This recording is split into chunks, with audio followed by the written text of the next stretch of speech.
Today I'm going to be showing you how to run various DISMs, otherwise known as Deployment Imaging and Servicing Management. So if you're unable to run error checking scans and your system is still either corrupted or system files have been modified to a point in which they are corrupted, these commands should hopefully be able to resolve your guys' issue.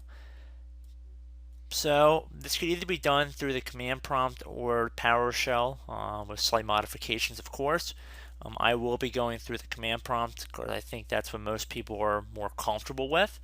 So just jumping right into it, we're going to right click on the start button and then we're going to left click on command prompt admin. You have to have administrator privileges in order to perform the actions we're about to do.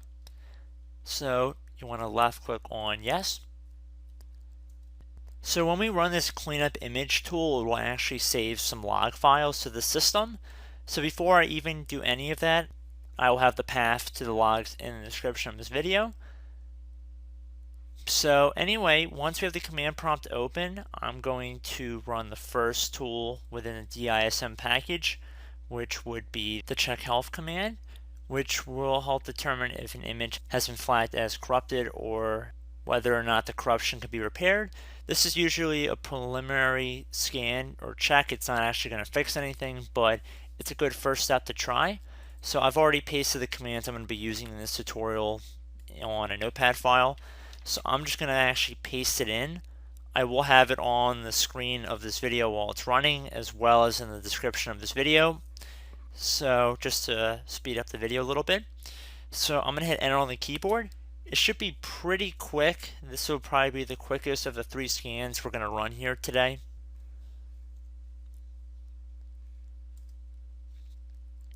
Okay, like I said, it was pretty quick. It says no component store corruption detected. The operation completed successfully. That's usually a good sign. So at this point, if we're still convinced we have error or corruption within our computer, we can run the scan health utility, which will actually scan our system image for component store corruption.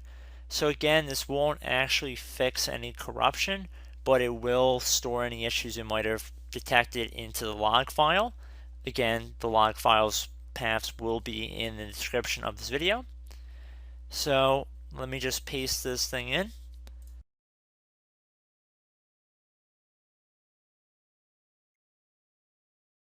I'm going to hit enter, and there we go. Now it's starting to run. This will take a few moments.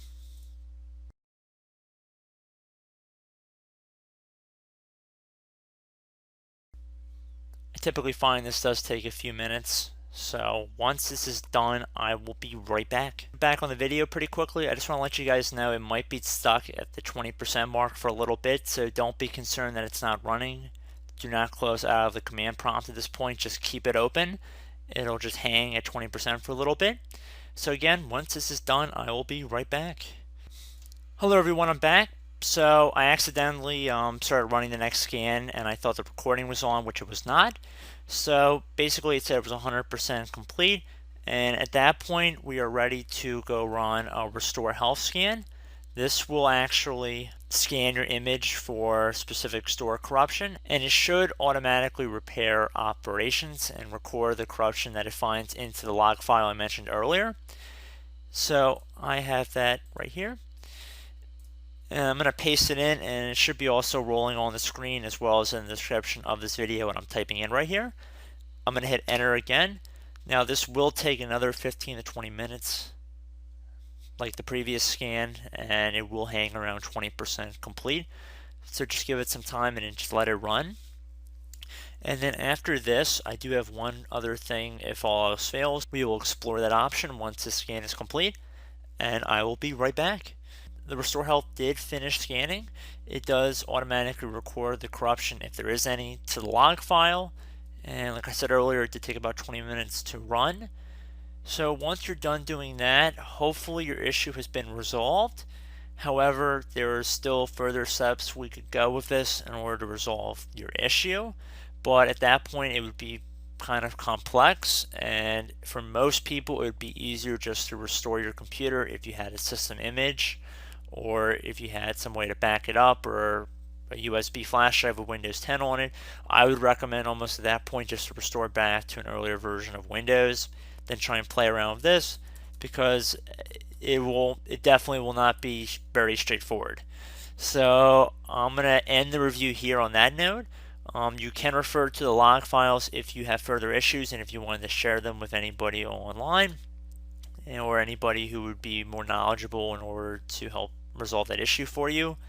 But I am not going to move forward in this tutorial with that. So I hope you guys enjoy the video, and I will catch you in the next one. Bye.